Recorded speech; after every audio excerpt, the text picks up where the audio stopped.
everybody. This is City Scrapper. I'm so glad you could join me today for day 19 of Scraptember and Christy's Beautiful Life 30 Days of Sketches and Stretch the Sketch. Conveniently, the sketch for 30 Days of Sketches and Stretch the Sketch is the same, so excellent planning, ladies, for combining these two challenges, or I should say these three challenges, including Scraptember. The Scraptember prompt is something old from your stash. And I often use things that are old from my stash. I use some really old things today. I started off the layout with 2 sheets of paper from the My Mind's Eye Miss Caroline collection. I thought the 2 pieces of paper were perfect because they're very light in color and they're very neutral, and I had 2 of the same pieces of paper. So that was my first choice. Then I started looking through my pattern paper that I have stored in a big envelope that are not from any particular collection, or I should say collections that I have any more of. The sheet of paper on the top is a sheet of paper from a company called Pickle. I don't know if you remember that company. It's from a while back. They were extremely popular, and I remember going to scrapbooking conventions, and their booth was absolutely jam-packed with people. And I had 1 sheet of paper that I thought would look good with the photos that I've selected. I also have a piece of wood grain paper on the bottom. There was nothing on it identifying it, so it is a nice dark piece of paper that I thought would be a nice contrast to the rusty pickle piece of paper.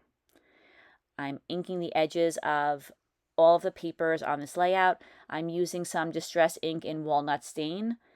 The piece of paper that I just showed you, that is a Rebecca Sauer paper, and that's another really old item in my stash, and I use that paper to mount all of the photos. I had several sheets of it.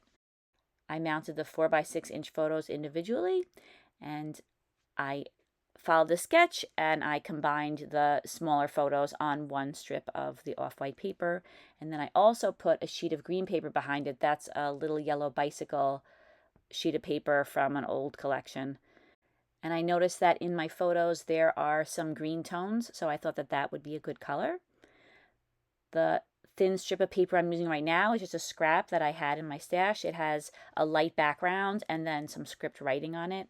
And I thought that because it's so light, it would be a good strip to put between the 2 darker strips. The photos are from a place called the Eastern State Penitentiary. It's in Philadelphia, Pennsylvania. And it's a prison that was built in the 1800s.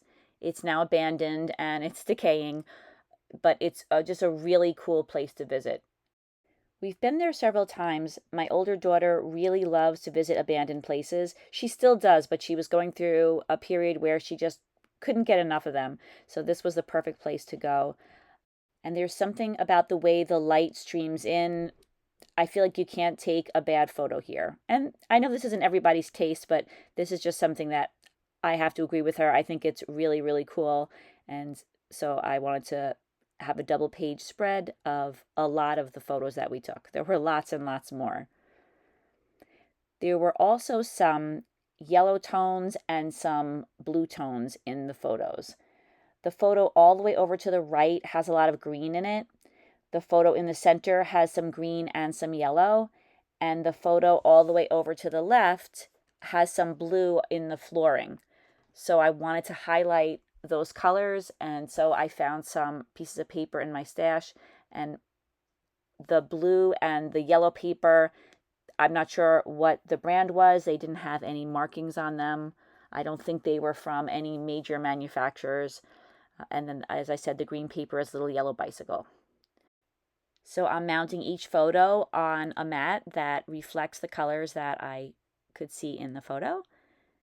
I ink the edges of the off-white border, and I also ink the edges of the cardstock that I put behind each of the photos. And I'm using some ATG adhesive, and I'm attaching everything together. And I've never been to it, but my understanding is at Halloween time, they turn Eastern State Penitentiary into some kind of a haunted house. And I would imagine that that's pretty scary. And I don't know if I'm up for that kind of a scare, but I thought that was pretty appropriate. It seems like the perfect place to have a Halloween event.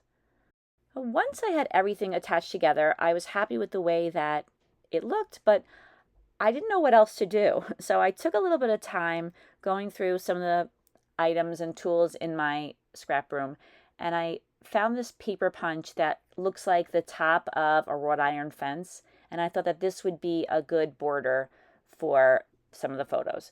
So I don't have any more of that blue paper in long strips or the yellow paper, so I had to kind of piece it together.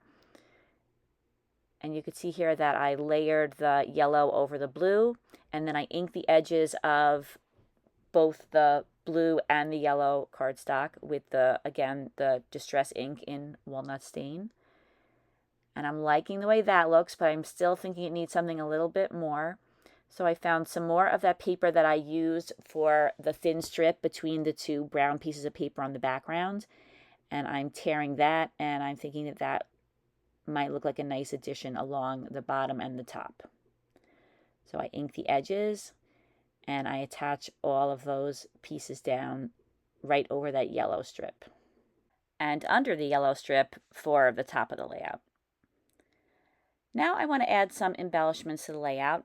The first thing I could think of was to add some photo corners. So I punched some photo corners out in the 3 different colors that I'm using on the background. Searching through my stash, I found these bows from Tim Holtz. I had purchased those, I think, at Michael's last year, and I thought that it was perfect that I had 3 of them, one over each of the photos. I liked the way they were very old-fashioned looking, and they just fit right up there, so I used some glossy accents and I glued those down. I found that I had these metal locks in my stash. These are a Paper Studio brand item, and I combined those with some Tim Holtz chipboard frames. I also found these little metal pieces. These are really old. I'm not sure who the manufacturer is, but I thought that these would be a nice little touch as well. I think the hardest thing about this layout for me was deciding what embellishments to use. I'm not using a collection. I'm piecing together a whole bunch of different papers from my stash, so I didn't have anything that was like ready to go to put on the page. So I had to do a little bit of digging. I backed those Tim Holtz frames with some of the same pattern paper that I used on the layout to make the torn strip on the top and the bottom. And I think that those Tim Holtz frames might be the only thing on this layout that isn't really old. I bought those just last month at Joann's. I'm attaching the locks to the pattern paper with some glossy accents. And as I was going through my embellishments, I saw that I had several different colors of metal embellishments, and I just limited the ones on this layout to a silver color. Some of the silver is a little shinier than others, but I didn't want to start adding in a whole bunch of different metal colors. But I think that any color metal would have worked on this layout. I just wanted to keep it consistent. Now I'm adding some pearls to that punched out border strip. I'm using some Queen & Company pearls, and these are the smallest pearls that were on the sheet. I always seem to find some way to get pearls on my layouts. And I did go back with some glue and put a little bit of glue right next to each one of these pearls, just a touch to help them stay in place. Sometimes I find that they fall off over time. I'm adding a slightly larger pearl to each of the photo corners, and I chose the color based on the color that I had matted the photo in. So for example, on that center photo, I matted the photo in yellow. I used blue photo corners, but then I used yellow pearls. And I've been finding lately that my scissors are a really helpful tool in moving those pearls around.